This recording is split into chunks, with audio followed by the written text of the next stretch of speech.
recording this presentation this evening for those who weren't able to join us. Well, thank you very much, Leila. The nicest introduction I can remember getting. Very nice. And thank all of you for tuning in. The history of Louisville's park system is a deep and wide-ranging subject, and although I've done research into some parts of this history during its first 30 years, I've just scratched the surface. This evening, I'd like to focus on several things: the establishment of this park system in the late 19th century, the naming of the three major parks, the Daniel Boone Monument, now in Cherokee Park, and finally, a very brief look at what seems like the end of an era around 1917.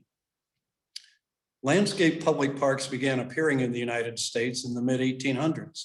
At a time of growing industrialization, urban officials began investing in parklands that would serve as natural retreats from typical urban life, providing all classes of citizens with cleaner air and a chance for aesthetic enjoyment and recreation. New York City's Central Park, of course, was America's first landscape public park, begun in 1857 under Frederick Law Olmsted's guidance. But it wasn't until 1880 that Louisville obtained its first public park by converting a small plot of land that had served as the city's graveyard between 1786 and 1832, Baxter Square. It's still there, all 2 acres of it on Jefferson Street between 11th and 12th Streets. It would be a few more years before the city added more land for parks.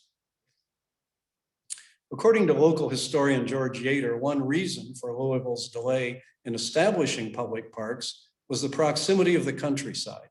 Only a brisk walk away, he claims. But parks advocate Andrew Cowan identified a more important constraint.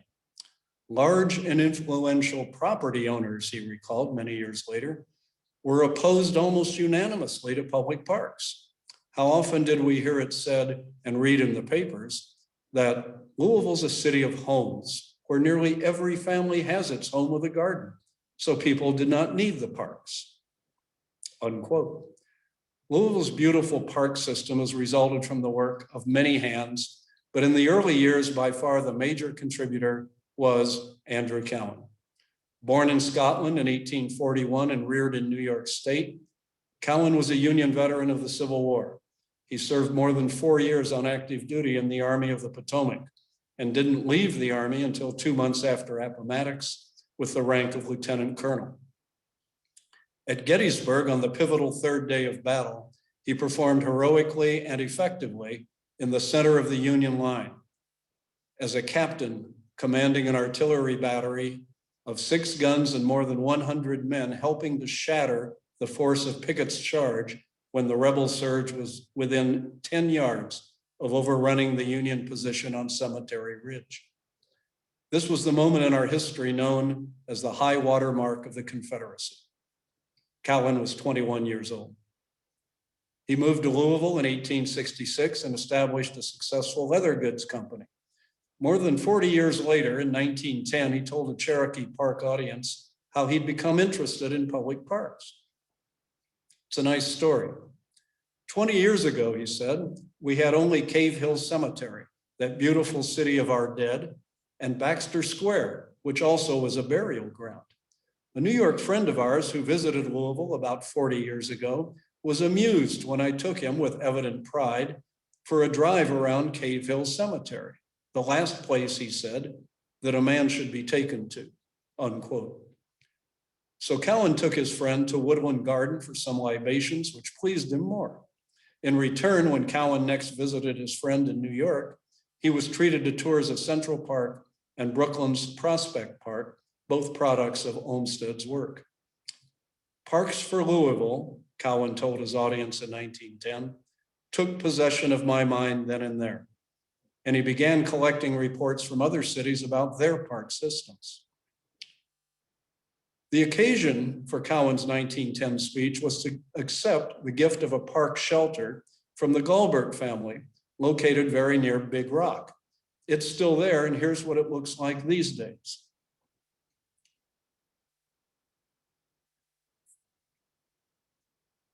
Although it doesn't appear brand new, it's in great shape for a 111-year-old. As a relative newcomer to Louisville and also a Republican, Cowan was in a minority among the city's civic leaders, but he was very effective at working with others. In 1887, he teamed with Thomas Speed to introduce the issue of public parks at a meeting of the Salmagundi Club, and he wrote up the committee report.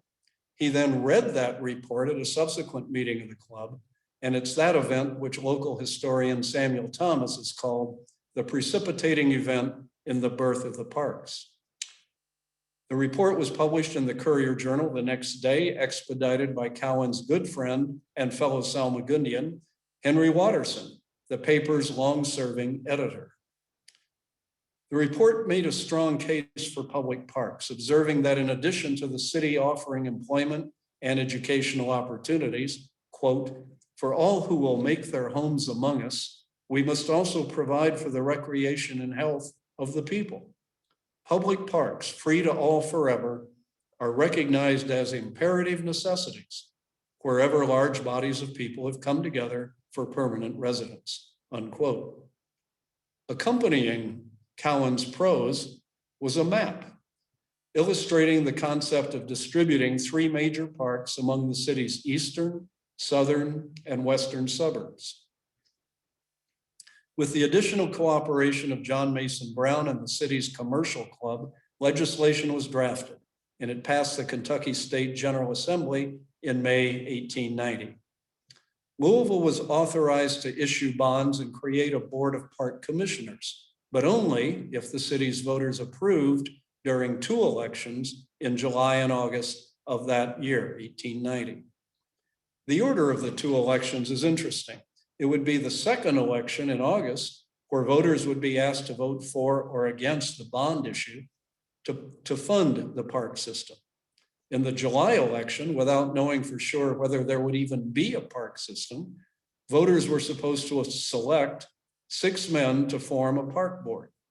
It sounds strange initially, but on reflection, it makes sense that many voters would want to know before they approved the bond issue just who it was who was going to compose this brand new entity, a park board presumably removed from politics and responsible for spending hundreds of thousands of dollars of the public's money.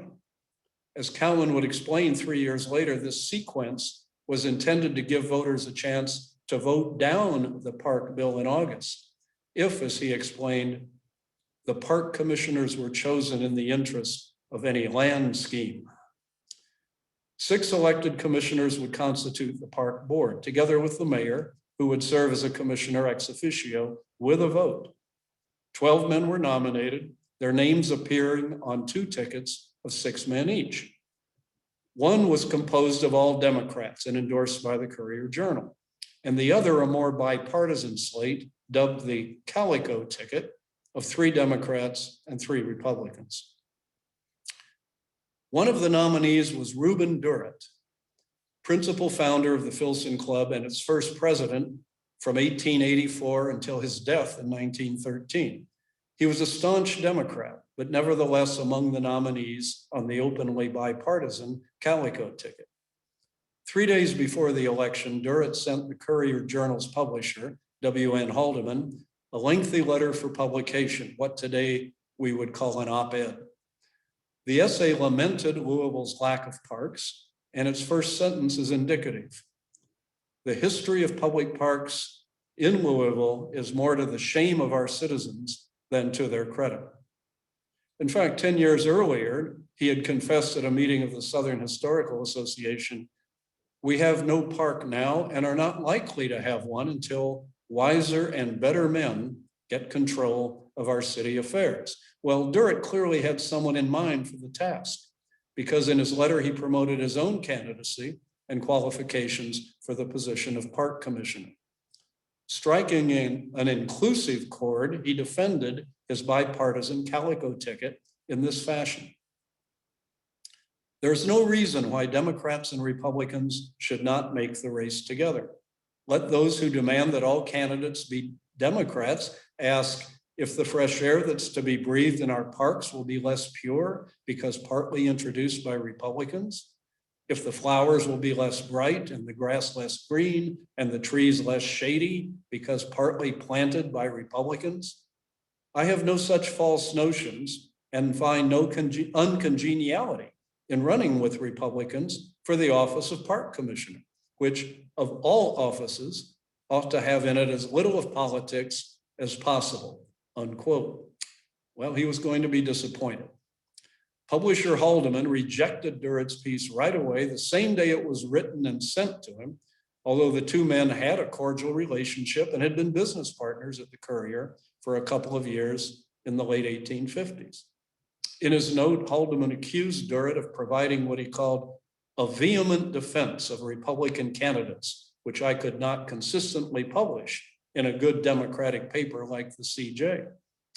You are in bad, very bad company, and I wish you a safe deliverance from your wicked associates. Very truly, your friend, W.N. Haldeman. It's probably worth noting that Haldeman himself was also a candidate for Park Commissioner, but on the other ticket, of course.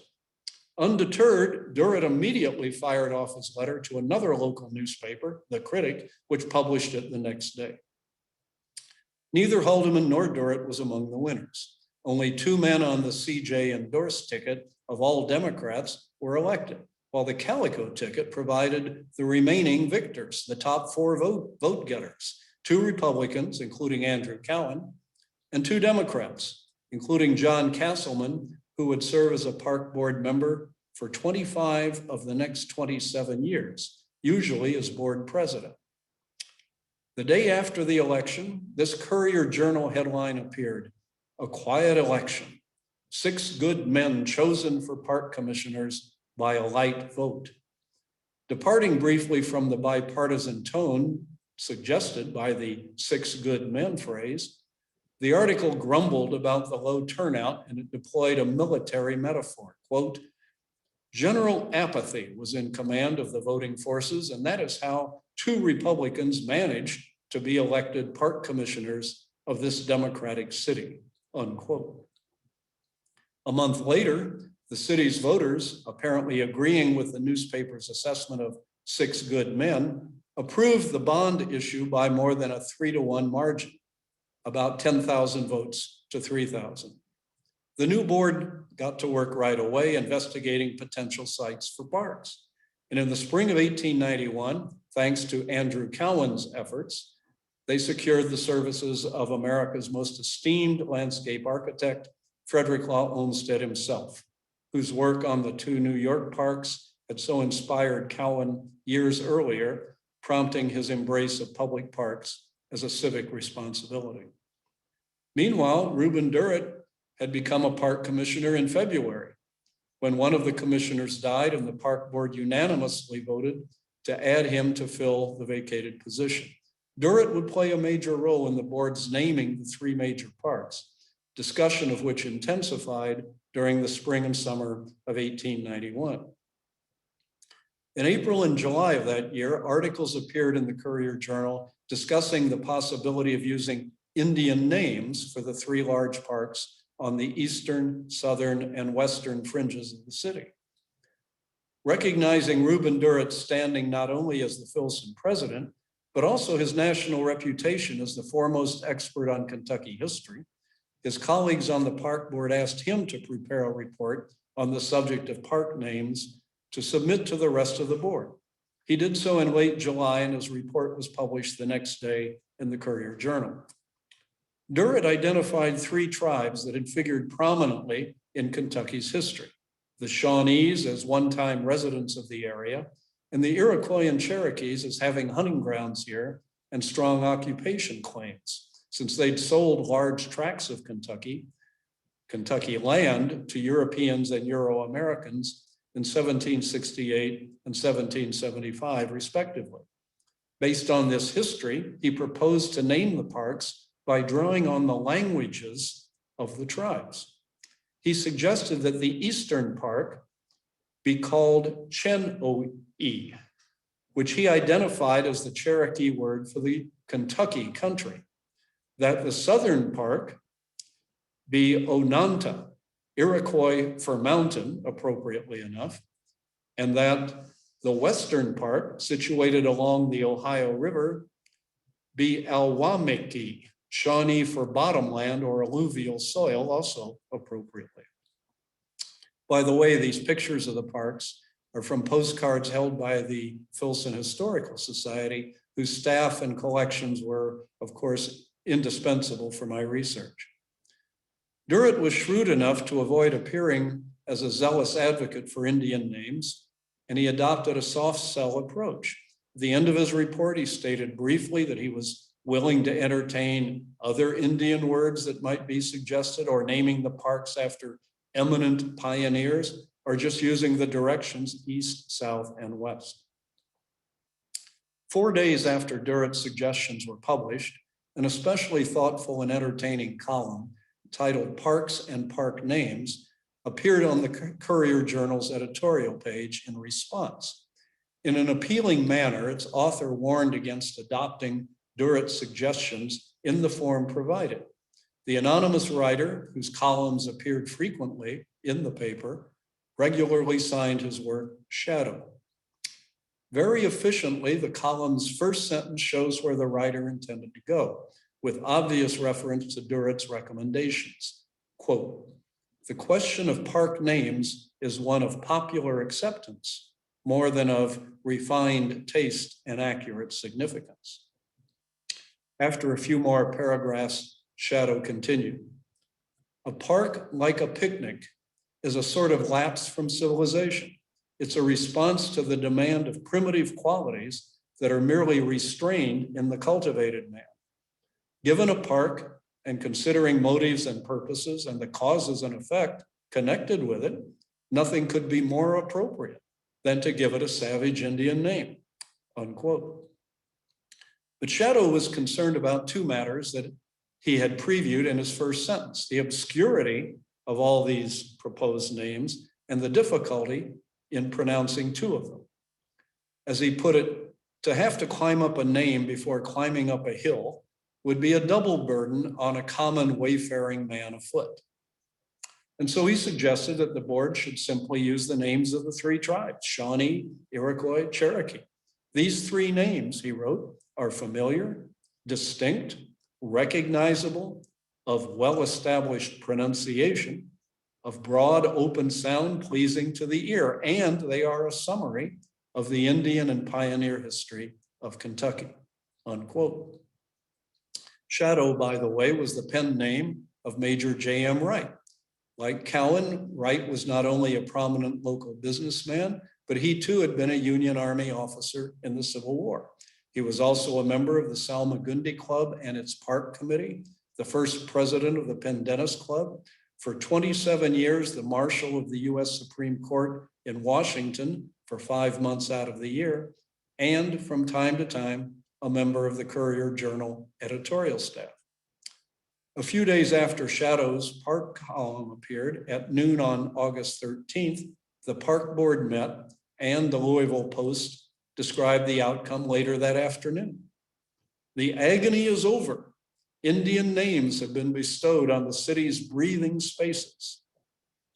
The results matched Durrett's pairing of tribal names with the park locations, though not the words from the tribe's languages. Whether Shadow was prescient or influential, or maybe both, and he certainly had the credentials for influential, the results were what he'd recommended in the Courier-Journal. The next day, that morning newspaper reported the same outcome, together with a helpful illustration. So why did the board choose Native American names, and why these names? According to the Post, a majority of the commissioners thought the historic Indian tribes who formerly owned the land should be honored in some way, and this was the only method of doing it, unquote. 4 months earlier, an article or editorial in the Courier-Journal had recommended Indian names in our parks in order to foster recollections of a past that should not be forgotten. But there was an additional angle, one that Andrew Cowan would hint at 5 years later in an article about Louisville's park system, when he wrote, "Kentucky, before its settlement by white people, was the property and hunting ground of these tribes, and it was thought to be both appropriate and desirable to bestow their names upon the parks, unquote. From the viewpoint of most of the park commissioners, the decision was almost certainly desirable, in part because they wished to avoid naming parks after living individuals who weren't donors. The board's action on names was unpopular among many of the city's politicians, as revealed in that same Courier Journal issue announcing the new park names. One headline critiqued the outcome by putting Iroquois Park in quotation marks, while another headline on the same article announced the city council's censure of the park board for failing to name the Southern Park after a former mayor. Readers were told that a good deal of feeling was exhibited at that council meeting. Council members reacted negatively because, in their view, the Southern Park already had a name, although it was an unofficial one. 2 years earlier, then Mayor Charles Jacob had purchased part of a tract of land known as Burnt Knob, 6 miles south of the courthouse. After improving it, he sold it to the city for his costs plus interest. In the process, the mayor and the city council both ignored the requirement in Louisville City Charter, written prior to the creation of the Park Board in 1890, that any purchase of parkland required submission of that proposal to the voters. Jacob Park, as the public generally knew it, opened in June 1889, although it wouldn't be officially a city park right away. Early that same August, while the board was still considering its options, as well as Durrett's report on park names, an anonymous letter to the editor appeared in the Courier Journal, signed a taxpayer. As a taxpayer, the letter writer thundered, I protest emphatically against naming either of our parks for one of our citizens, since no one has given a park to the people.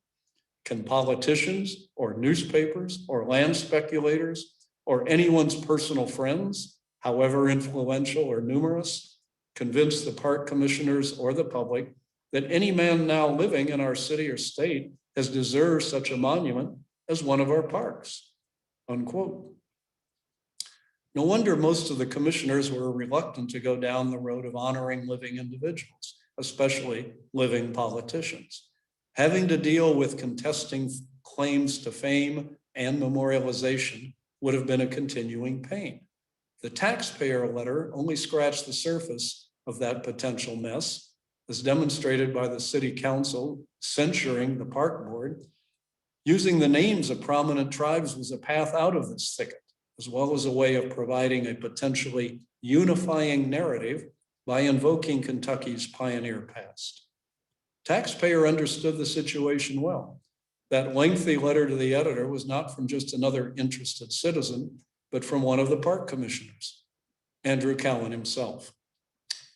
Yet not all the park commissioners agreed with taxpayer. The minutes of the meeting at which the parks were named revealed that the outcome had been a very close call. 3 of the 7 commissioners, including the board president and Mayor Henry Tyler in his capacity as a commissioner ex officio, voted to retain the name Jacob Park in place of Iroquois. But that motion failed in the face of an opposing motion offered by board vice president John Castleman, stating that no park, place, or square shall be named after a living man unless he be the donor. Castleman's motion carried the day with 4 votes, including those of Ruben Durrett and Andrew Cowan. The 4 votes supporting Castleman's motion reflected a bipartisan majority, comprising both Cowan and another Republican, as well as Democrats, Castleman and Durrett. All except Castleman had run for election the previous year on the Calico ticket. The minority's 3 commissioners voting for Jacob Park were all Democrats. The Courier Journal's negative reaction that next day was long-lasting, and for many years the paper continued to refer to Iroquois Park as Jacob Park. It should be said that former Mayor Jacob was apparently popular with the city's voters. He was elected mayor 3 times, serving 9 years in that position between 1873 and 1890. 7 years later, in September 1898, spurred on by the urging of Mayor and Commissioner Charles Parsons Weaver, the Park Board officially changed the name of Iroquois Park back to Jacob Park, supposedly because that was the name most of the public was accustomed to using. Perhaps some of the commissioners supported the action out of sympathy for the despondent former mayor who was in failing health and whose son had been recently killed in the war in Cuba. But Weaver himself needed no such motivation. He'd been a city alderman in the early 1890s before being elected mayor, and it was his resolution in the city council in 1891 that censured the park board for adopting the name Iroquois. As the Courier-Journal had explained at that time, Weaver thought that ex-mayor Jacob's name ought to be perpetuated. There may have been an additional motive. Back in the spring of 1891, only 2 or 3 months before giving Indian names to the flagship parks, the board was selecting a landscape architect for the new park system. In the process, the commissioners withstood local political pressures and declined to hire Weaver's nephew, Clarence Weaver Parsons, for that position in place of Olmsted and his firm. Parsons would serve as Louisville's city engineer from 1897 to 1901 during his uncle's administration. It may have been significant to the outcome that board president John Castleman was absent, since it was his motion adopted narrowly at the August 1891 board meeting, which had specified that no park should be named after any living person. But in September 1898, Colonel Castleman was on active military duty, commanding the Louisville Legion in its capacity as a U.S. Army regiment in Puerto Rico during the Spanish-American War. Lieutenant Colonel Morris Belknap, a fellow park commissioner who comprised half the board's Republican representation, assisted Castleman with the Legion in Puerto Rico. So for about half a year, Louisville operated with only a 5-member board of park commissioners. The pro-Jacob Courier-Journal reported the next day that there had been no opposition to Weaver's motion, but that assertion was false, contradicted by the board's minutes that showed the other Republican commissioner voting against the proposed change, though to no avail. Moreover, Andrew Cowan, often vociferous in his criticism of Mayor Jacob's role with the parks, was no longer a park commissioner. No doubt Cowan had Jacob in mind for his anonymous taxpayer letter to the Courier-Journal, but his remarks were much more specific in his signed letter to the Louisville Post in 1893, while he was still in his first term as a commissioner. A Jacob supporter in the mayoral election of that year had claimed, "It will not be denied that Mr. Jacob is the father of the park system of Louisville." Well, the next day, in a lengthy and signed letter to the editor of the Post, which wasn't designed to calm the waters, Cowan responded with his characteristic directness. "I deny it. I declare that Mr. Jacob had not the remotest connection with the conception of the plan that has given us a system of parks, nor did it have his cordial support," unquote. Cowan would continue to criticize Jacob for years, not least for purchasing the burnt knob land far south of where the planners were envisioning the Southern Parks location. Historian George Yater concludes that Mayor Jacob's single-handed approach roused the ire of Salmagundians, unquote, probably in part because the mayor was ignoring the plan that had gained widespread support. Also in 1890-91, the newly established board was required to reimburse the city not only for the purchase price for that large piece of land, but also a far larger amount for the so-called improvement costs Jacob had directed and run up that were of poor quality, funds that would no longer be available to expand or maintain the park system. Other irritants for Cowan, in addition to the mayor's flouting the city charter requirement, included Jacob's many followers referring to their leader as the father of the parks, as we've seen, and also that the mayor had not been a strong supporter of the park bill when it was being considered by the state legislature in the spring of 1890.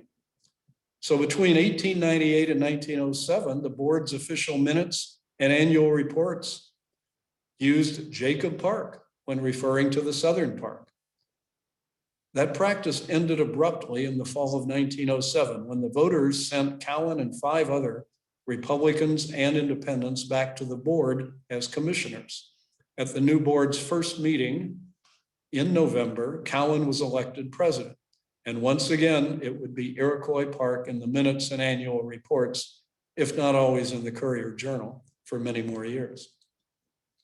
Unfortunately, Cowan had to resign from the board in 1908 when he moved out of the city to his new estate overlooking Cherokee Park. What appears to have been the last gasp for any official effort to return the Jacob Park label to the Southern Park occurred in December 1913. In the absence of President John Castleman, who by then was spending several months of the year at his winter home in Florida, an all-Democrat board tried again, voting 5-0 for the change back to Jacob.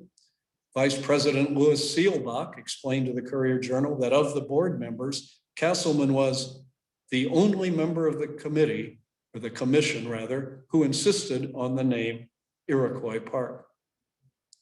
This time, the board's renewed infatuation with Jacob Park did not last another 9 years, but only a month, until a committee from the commercial club showed up at a board meeting to request that the name remain Iroquois. The club probably believed that the city's reputation as a place to do business would not exactly be enhanced by the board's action. The commissioners retreated on the spot, unanimously voting to rescind their action of the previous month. The meeting's minutes attempted to justify this latest course correction, stating that it had been, quote, a mistake to disturb the uniformity of the names of the 3 suburban parks, which are peculiarly appropriate, unquote. The Courier-Journal had a different version of events, stating that the board had acted, quote, on the grounds that it was a bad precedent to change the name of a city park, unquote. It's also quite possible that influential board president John Castleman weighed in on the matter from Florida. And so it took more than 2 decades for the names adopted in 1891 by a closely divided park board to become settled policy even within the board itself. Durrett, Cowan, and Castleman had played especially important roles in initially establishing the tribal names, and the latter 2 men in ultimately maintaining. At this point, I'd like to turn my attention to the Daniel Boone statue that's now in Cherokee Park. This large statue of Boone was sculpted in 1893 by 23-year-old Louisville native Enid Yandel, pictured here on the cover of an issue of Ohio Valley History. The statue was a Filson Club project, paid for by the club to be a part of the Kentucky Pavilion at the Chicago World's Fair. Known more widely as the Columbian Exposition, the fair celebrated the 400th anniversary of Columbus's initial voyage to the Western Hemisphere, though a year late. On June 1st, Filson President Durrett presided over the statue's unveiling in Chicago and gave a lengthy speech that was printed in the Courier-Journal the next day. Praising Boone highly, he described him as the pioneer who set in motion the transmontane immigration from the Atlantic slope, which drove barbarism from the Mississippi Valley and planted civilization in its stead.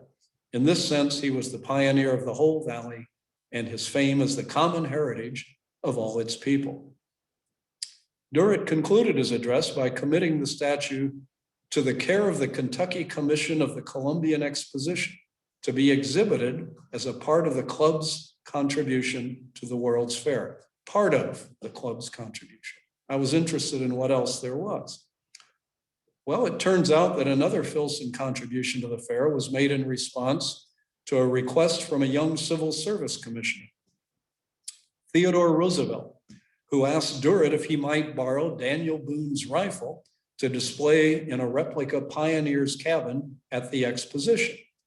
This cabin was a project sponsored by TR's New York-based Boone and Crockett Club.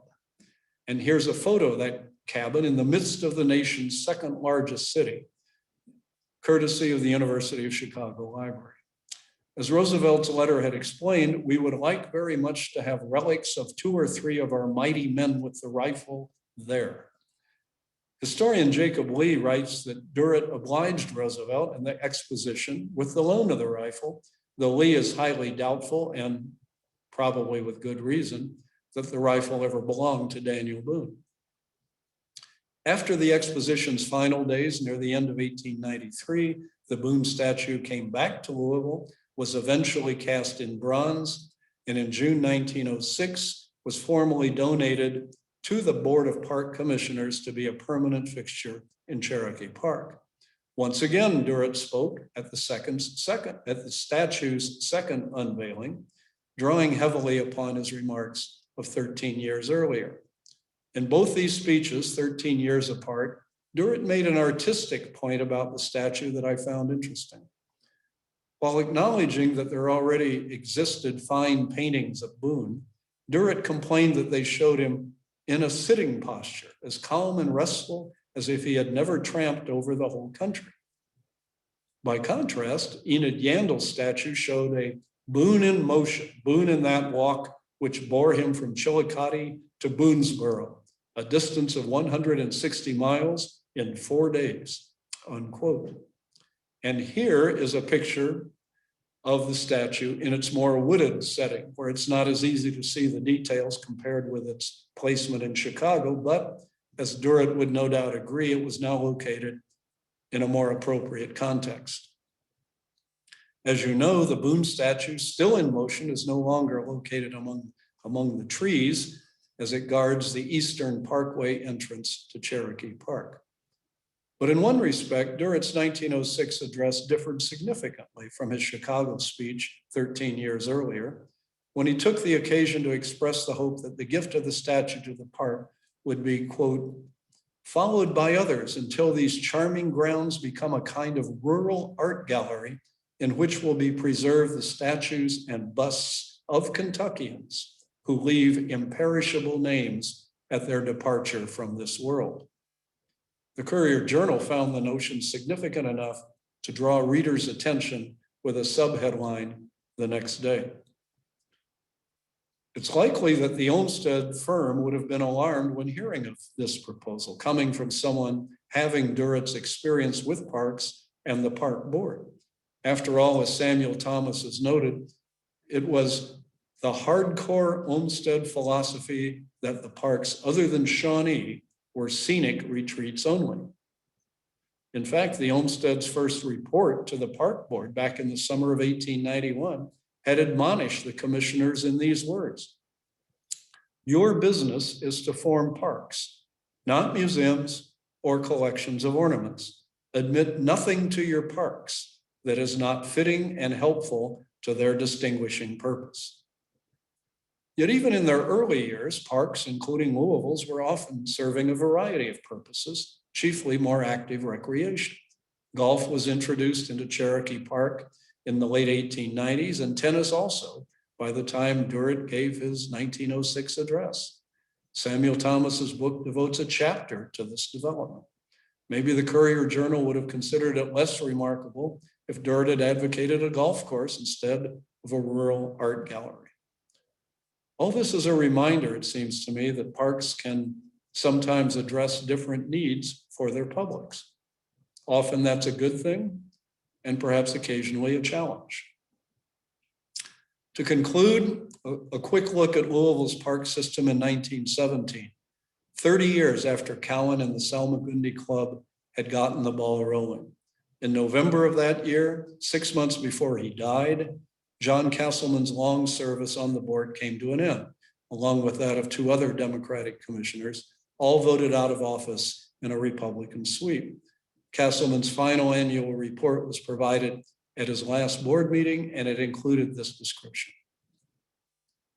From the riverland of Shawnee Park on the borders of Ohio to Iroquois Park with its preserved virgin timberlands, then to Cherokee Park with its graceful, undulating bluegrass lands, we have a system of varied, beautiful, and unsurpassed parks. It should be a cause of congratulation for every member of this board and every citizen of the city of Louisville that the park system of Louisville is not equal by any park system in the world, and that nowhere can there be found a system of parks more beautiful and more varied in attraction, unquote. Perhaps this is an example of proud exaggeration, but maybe only a small bit in light of the assessment 10 years before from the Olmsted architects when they declared themselves much struck by the remarkable advances that the park system had accomplished with very moderate financial resources. As a postscript, I hope you'll continue following up and learning more about local park history. The best resource I know for this purpose is Samuel Thomas's book, which I've referred to several times, The Origins of Louisville's Olmsted Parks and Parkways, published posthumously in 2013. I was glad to see that the public library system has 27 copies. The Filson's collection of park postcards has a lot of good images. Here are 3 of my favorites, in addition to those you've seen. This one, a photograph from 1898, the drinking fountain in Cherokee Park, with an engaging message. Do you remember this place? Someone writes. Next, we have a winter scene in Cherokee Park. And finally, this one, driving into the future from around 1912. And finally, a reminder that an excellent resource for a large number of historical subjects is available to all of us who have a public library card, the Courier Journal Historical Database, which I continue to make use of. I hope you'll check it out. That's it. Thank you for your attention. I'll try to answer any questions you may have. Thank you so much, Richard. That was really interesting, and I've read your articles and I've read this speech, and it's still always interesting and exciting for me. So I really, really enjoyed it. Thank you. Thank you very much. If we have any questions or any comments from anybody, we'd love to hear. I think Kathy is moderating the chat there. Do we have anybody with any questions for Richard about the political maneuvering that it took to get this remarkable park system off the ground and moving forward? I think it's interesting to me that Castleman was so against naming any of the parks after a person, partly because you don't know what someone's, how history will look back upon them. And then here we have Castleman and the statue in the same light. So Indeed. Yes. I see Jack Will has asked a question about Algonquin Park, when that was developed. I think that was one of the later parks that the Olmsted firm designed. That probably was in the 1920s, I would guess, is when that was developed. And so at that point, it was not Frederick Law Olmsted, but his sons. It was the firm that designed that. And that's a pretty large one. That's 17 acres, which is pretty sizable. And of course, at that time, it was pretty rural as well. I love how Richard said Andrew Cowan moved out of the city and couldn't serve on the Board of Parks Commissioners. The house that he lived in is around Valletta. I mean, it really overlooks Big Rock, and it's hard to imagine that that was outside of city limits. Same question for Seneca Park. So Seneca Park was the last park that the Olmsted firm designed, and I think that was 1935 is when that park was designed.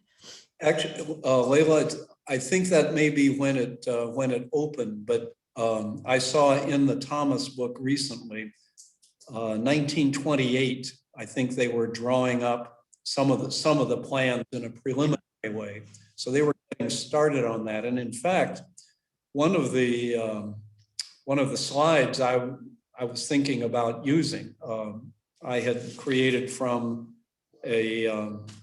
one of the maps of your system, and it's the one that includes the Gulbert Pavilion, I guess it's called now. And it's on on that particular map. It's called Seneca Park. Uh-huh. I'm guessing that Seneca, that, when it was, when Galbert Pavilion was set up in 1910, when it was opened as a shelter, then that was Cherokee Park. But perhaps then the boundary may have moved a little bit when Seneca was created, because we always associate Big Rock with Cherokee, and this is a few paces away. Yes. Decided not to confuse both myself and the audience by having this pavilion in Cherokee Park, except labeled as Seneca Park. But I was inspired to go check out a little more about Seneca, and Thomas does bring it up briefly later on. On his book. Well, there's another book that I read recently called, it was by George Wright, and it's called Life Behind the Veil. It's about Black history. And he mentions in that book that when Seneca Park was designed, the city also created Seminole Park as a segregated park during that time. And it's obviously is no longer in existence, and I haven't been able to find where it was. So maybe you'll write another article for us, Richard, on the history of Seminole Park.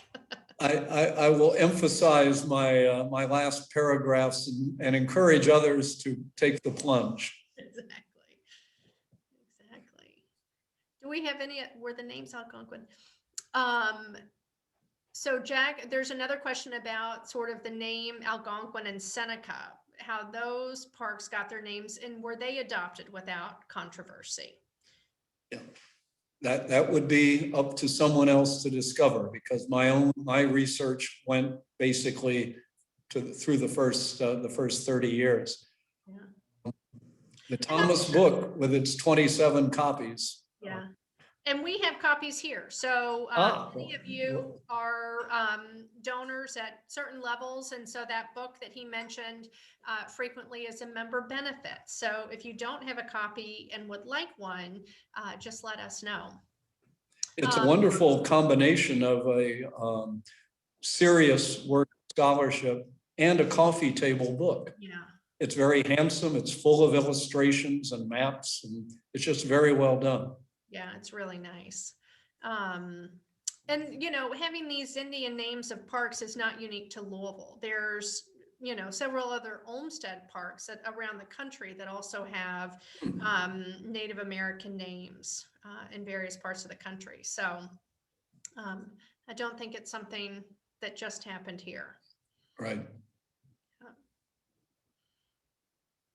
Any other questions or comments for Richard?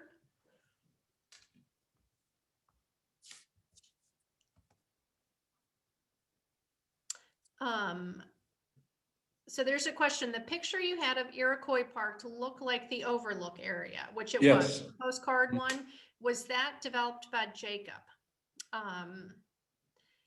That was not. I think Jacob, and there may be others on this call who know more than I do, but I think he really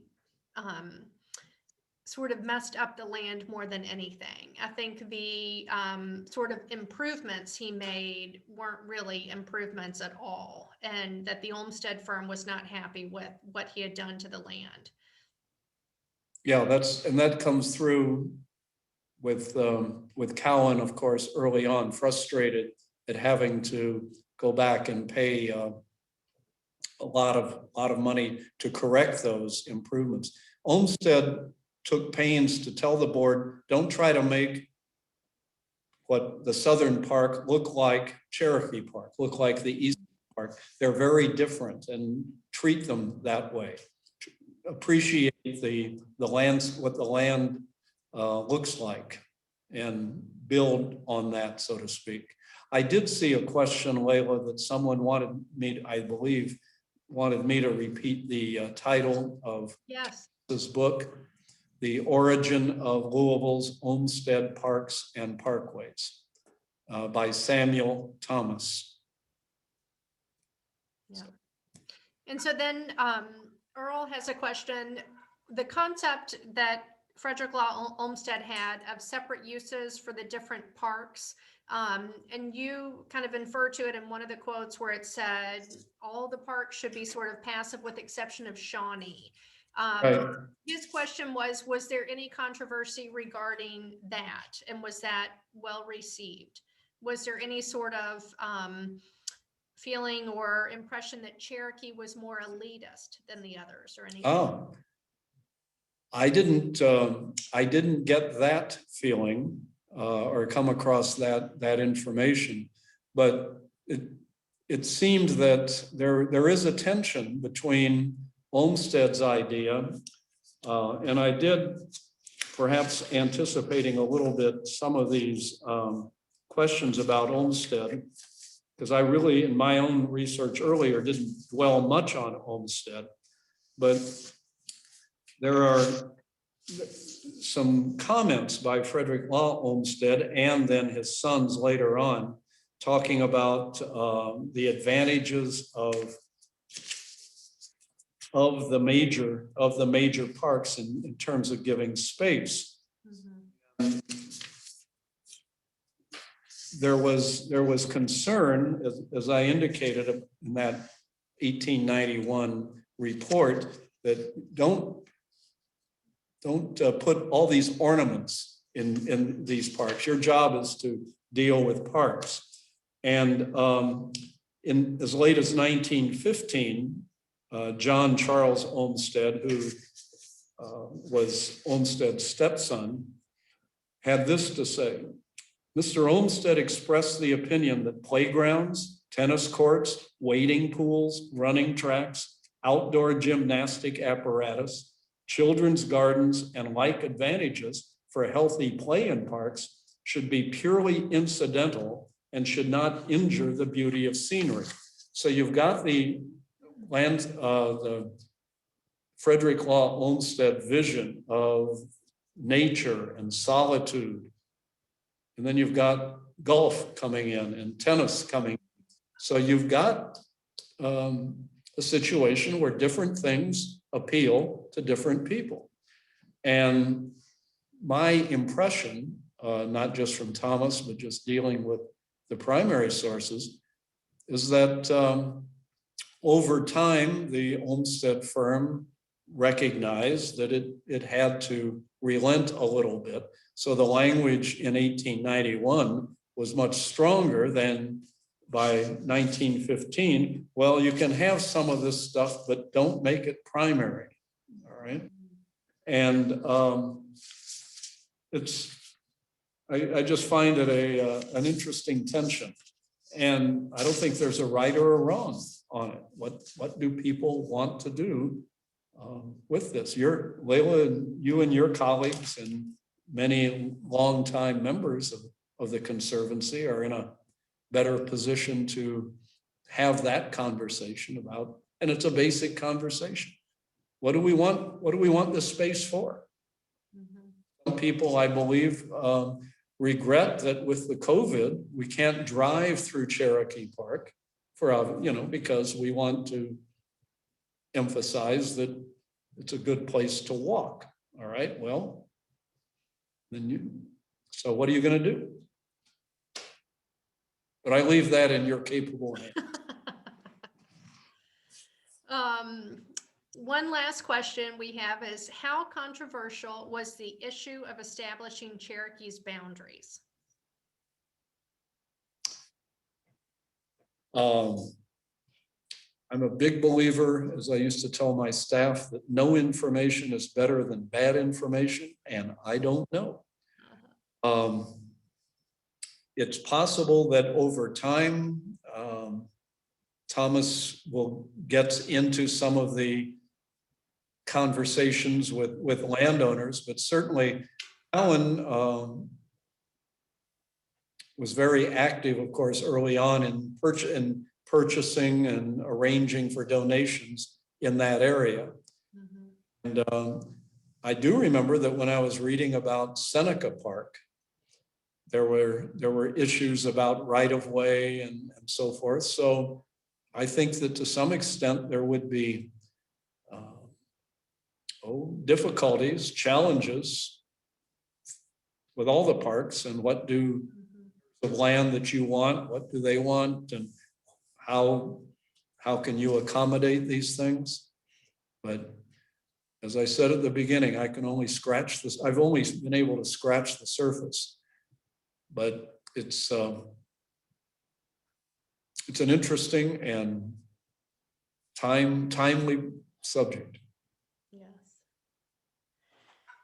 Well, this was great. Thank you so much for taking the time to be with us this evening, Richard. And thanks to all of you, not only for your tremendous support that has kept us going through this past year, but for joining us tonight and staying connected. It's nice to see all of your lovely faces, even if it's on a little Zoom screen. So thanks for coming, and we hope to see you all soon.